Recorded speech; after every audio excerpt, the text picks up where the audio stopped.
Puntahan natin ang bagong renovate na Adoration Chapel.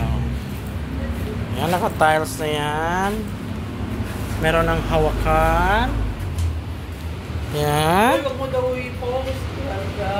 Ha? Hindi niya titignan yung father. Di pa? Hindi niya titignan pag pinost mo yan.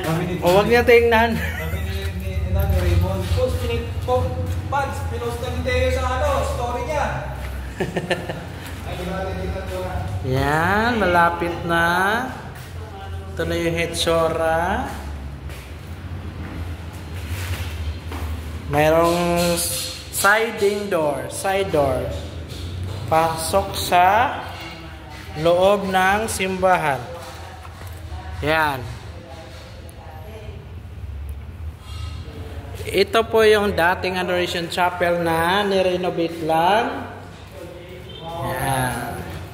Meron po itong steps dito. Dito ilalagay yung tabernacle. Yan. And ano lang talaga itong mga ka-Prince book. Nirenovate lang. Yan. Ito pa rin yung stainless. Ano ginawa dito sa marmolan? Nilinis lang? Oo, yan. Binabing na yan. Binaping. Kumintab naman ah. Yan, stained glass. Paano buksan to?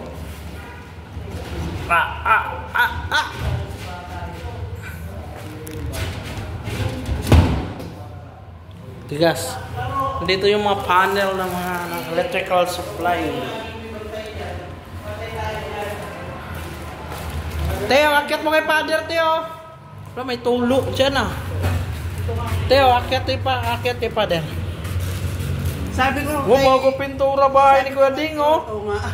Sana all. Teo, sabi ko yung bata dito delikado. Oo, mululusot. Di ba lalo pagsimba, araw nito. Alam mo Mga makukulit. Ang batang mga makukulit.